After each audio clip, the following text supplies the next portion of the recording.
Na fronteira dos Estados Unidos, moradores e comerciantes estão pensativos sobre o assunto que movimenta os políticos.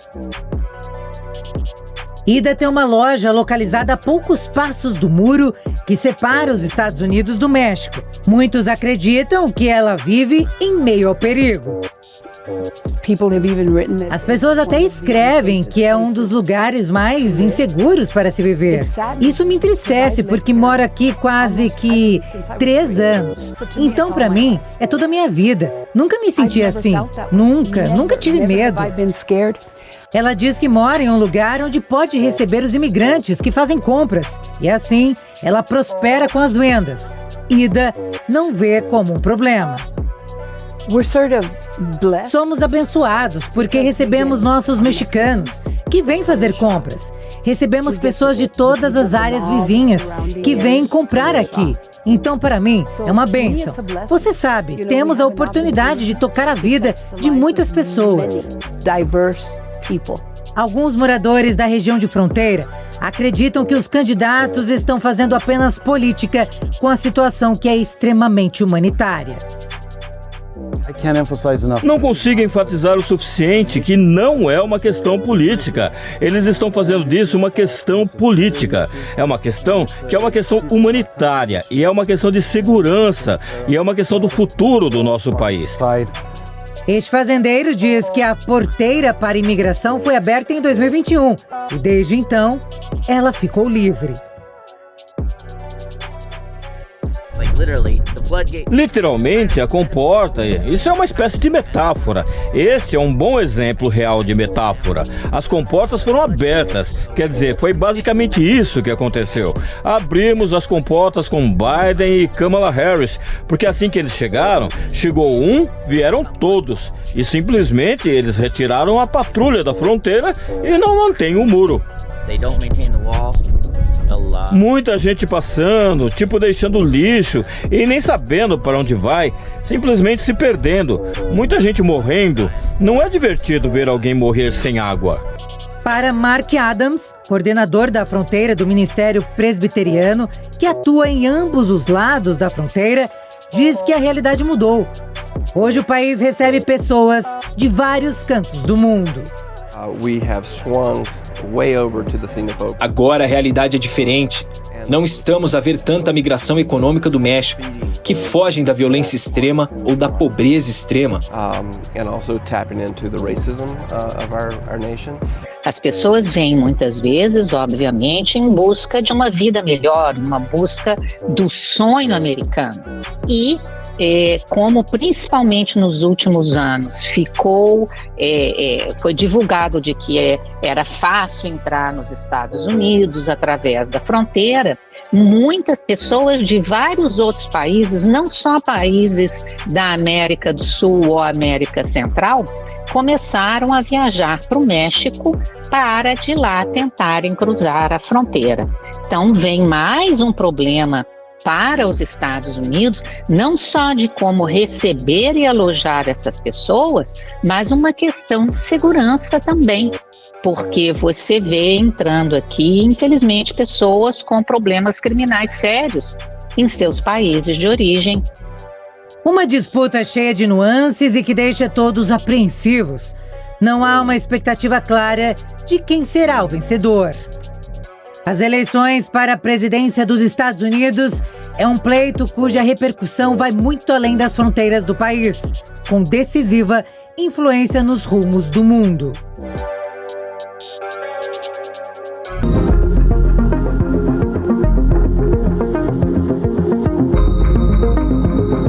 Um país dividido, um povo que quer as melhores ações dos eleitos. Não amo nenhum dos dois candidatos que temos, mas acho que o mais importante é a nossa instituição que temos nos Estados Unidos. E ela vai sobreviver, independentemente dos candidatos que tivermos. E acho que essa é a grande coisa por aqui. Estou me abstendo atualmente, mas não sei se não é a coisa certa a fazer, mas se isso realmente equivale a qualquer progresso. Não faço ideia, mas por enquanto estou jogando o jogo de deixar para a última hora. Vamos ver. For now, I'm playing the last minute game. We'll see. A última hora está perto e está cada vez mais difícil para o eleitorado americano. Olha, eu acho que toda eleição é muito importante, tá? Assim, a gente fala que não, mas toda eleição, como uma cientista política, eu tenho que falar que, assim, cada eleição tem sua peculiaridade, cada eleição tem a sua importância. A gente vive atualmente num mundo que está passando por situações muito complicadas. A gente está vendo 2 grandes guerras com potencial de escala global imenso, que só aumentam a cada dia. Então, de fato, o momento é delicado. Quem ganhar essas eleições vai estar diante de uma bucha, assim, muitos problemas mesmo para lidar, e o posicionamento dos Estados Unidos vai ser crucial nessa atual conjuntura global. Então, quem assumir essa cadeira vai ter que agir com muita proeza, com uma estratégia muito clara do o que, obviamente, representando o interesse dos Estados Unidos e o interesse do mundo, porque os Estados Unidos é a maior potência global na atualidade, e isso interfere muito os países que eles são aliados, os países que eles compram armas, né? Então, realmente, nesse quesito de economia e política global, é realmente um momento extremamente importante, a escolha desse líder norte-americano. E como eu disse, cada eleição é muito importante, né, no seu contexto doméstico. O presidente dos Estados Unidos talvez seja o cargo mais importante na atualidade política, né, do mundo, e cada eleição tem também sua peculiaridade. Essa eleição foi uma eleição, sem dúvida, muito emocionante. A gente começou com um candidato nos democratas e terminamos com outro. A gente teve um candidato que levou um tiro de raspão. Então, o Trump teve um atentado contra a sua vida nessas eleições. Então, assim, e a disputa está extremamente acirrada. Há um tempo atrás, eu achava que a Kamala ia ganhar. Agora, eu já não sei mais. Eu acho que o Trump tem grande chance de ganhar nessas últimas 2 semanas. Então, a ver cenas dos próximos capítulos. 3 estados já deram início à votação presidencial antecipada, como explica Eliseu Caetano, nosso correspondente internacional. Minnesota, Dakota do Sul e Virgínia foram os primeiros estados. A medida permite que os eleitores participem do processo eleitoral sem ter que esperar até o dia 5 de novembro. Vim aqui para votar mais cedo, para evitar filas e espera. No máximo 10 minutos, entrada e saída, votação e pronto. A votação antecipada é comum nos Estados Unidos. Em 2020, a pandemia acelerou o uso desse sistema, permitindo que mais de 100 milhões de eleitores votassem antes da data oficial, tanto por correspondência quanto presencialmente. Como aceita em algumas democracias do mundo, existe a possibilidade de o eleitor votar na ausência no dia da eleição, ou, se estiver no exterior, votar antecipadamente, depositar o voto. Mas nos Estados Unidos eles criaram também esse sistema de possibilitar ao eleitor de votar da sua casa ou encaminhar o seu voto, porque, por incrível que pareça, nós brasileiros às vezes não estamos acostumados com isso, mas o dia da eleição nos Estados Unidos é um dia normal, não é um feriado nacional em que as pessoas vão votar. Então muita gente prefere o voto pelo correio, encaminhar o voto pelo correio, justamente pelo fato de que é mais tranquilo e não vai ter a necessidade de ausentar-se do ambiente de trabalho no dia.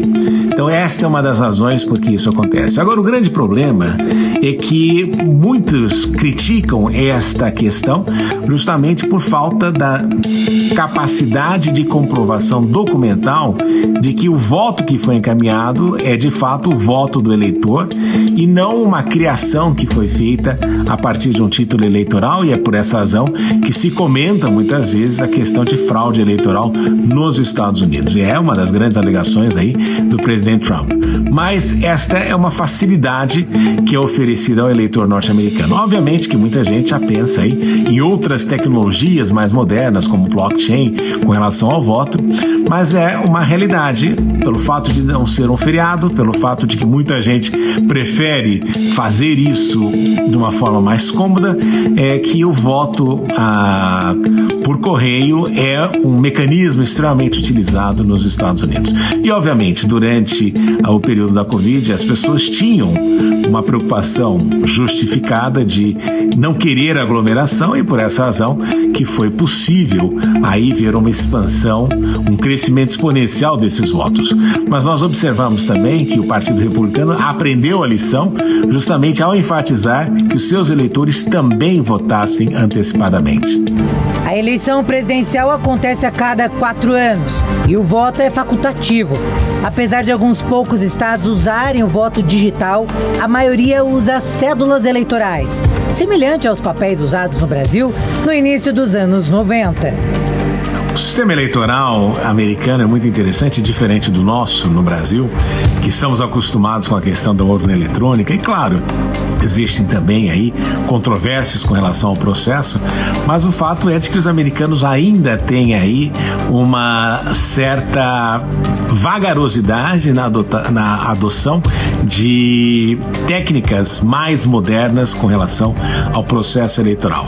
Isso se deve também há vários fatores. Em razão da autonomia de cada estado, em razão do fato de que os estados podem decidir a forma como processam as eleições, é que nós observamos aí cada estado agindo de uma maneira diferente. Nós vamos nos recordar, por exemplo, naquela questão da Flórida, que levou George W. Bush a assumir a presidência dos Estados Unidos, o problema justamente é que as pessoas perfuravam, né, o cartão de votação, e com isso é que se fazia a contagem. Então cada estado estabelece a forma do seu voto naquela ocasião. E não podemos esquecer também que no sistema eleitoral americano é muito comum que no processo de votação sejam colocadas outras questões para o eleitor ser consultado. Então se observa aí muitas vezes que proposições são feitas e nessa situação o eleitor escolhe não somente em quem ele vai votar para o seu representante na Câmara Estadual, na Câmara Federal, muitas vezes os senadores, a questão dos membros do colégio eleitoral, mas também referendos que são feitos constantemente. Então é por essa razão que às vezes os votos parecem uma folha enorme com muitas coisas, justamente no sentido de fazer com que nesse processo de aproximação do Estado com o eleitor, ele tenha a impressão clara de que ele está participando ativamente desse processo. Embora a eleição seja facultativa, isso faz também com que o nível de abstenção seja elevado em todo esse processo, particularmente quando se fala dos jovens. Ao contrário do Brasil, o voto não é obrigatório nos Estados Unidos, o que demanda bem mais esforço por parte dos partidos políticos. Além de complexa, a eleição presidencial é um processo longo, que começa quase 2 anos antes da votação em si. Durante esse período, são formados comitês que conversam com eleitores e possíveis financiadores de campanhas em todo o país, para avaliar quais candidatos teriam chances de vencer. Antes do dia da votação, os partidos políticos realizam as chamadas primárias. Esse é o momento em que os candidatos de cada partido competem entre si para se tornar o representante da legenda nas eleições gerais. O processo eleitoral norte-americano, ele é dividido em 2 fases. A fase partidária e depois a fase universal. A fase pré-partidária, que nós chamamos de eleições primárias, é quando nós observamos o processo de seleção por parte do partido, regionalmente falando, e a estado, com relação ao candidato que vai representar aquele partido na eleição. Então, nós vemos aí que todo o processo eleitoral sempre aparece uma quantidade grande de candidatos que vão disputar, estado a estado, a nomeação para se tornarem os membros ou os candidatos efetivos do partido naquela eleição. Existe uma convenção que mais ou menos consagra aquele que assumiu o número de delegados necessário neste processo. Então, nós observamos que as eleições primárias começam com bastante antecedência, porque existe um processo de depuração partidária com relação ao nome que vai ser escolhido, justamente para se dar a nomeação do candidato a necessária legitimidade dentro do próprio partido. E esta é, sem dúvida, uma das falhas e um dos problemas, por exemplo, que a campanha de Kamala Harris apresenta, justamente porque ela não teve e não passou por esse escrutínio das eleições primárias. E é a partir desse momento que o partido vai se consolidando em torno de um nome. E é importante também que aquele que vai vencendo as primárias vai também conseguindo angariar os fundos necessários para levar a campanha adiante.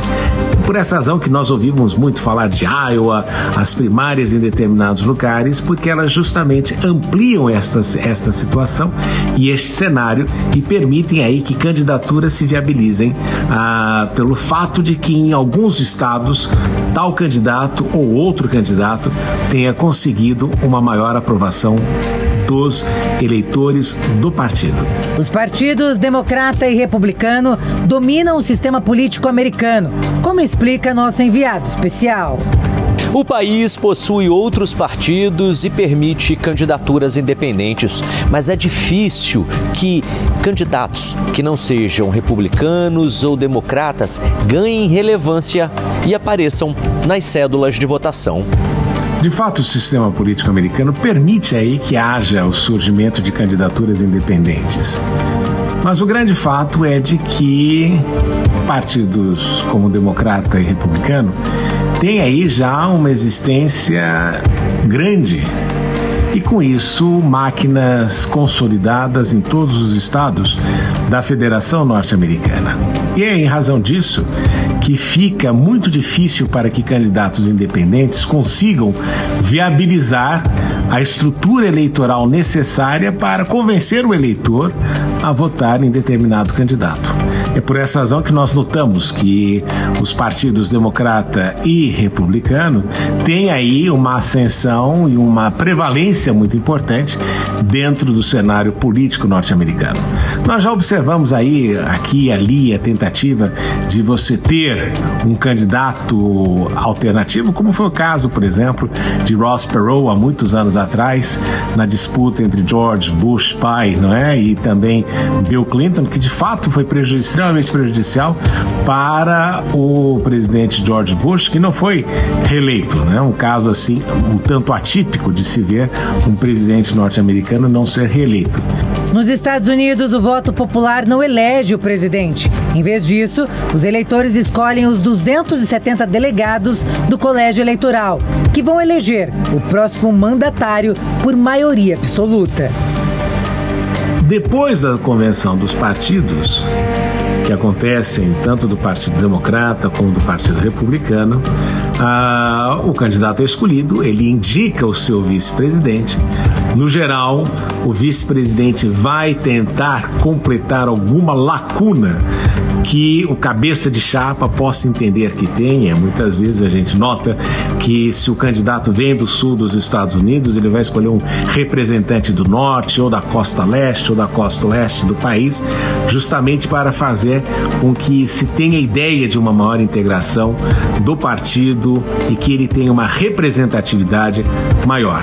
Então, na convenção é sacramentado o nome que conseguiu a maioria dos delegados, e aí se parte para a segunda fase da eleição, que é a eleição em si, a eleição geral, né, universal, em que, apesar de facultativa, os eleitores vão numa terça-feira de novembro e votam ali, escolhem também os candidatos, porque existe um sistema por detrás, que é o do colégio eleitoral, e este colégio eleitoral foi feito justamente para que não houvesse a possibilidade de um partido somente prevalecer em áreas mais populosas.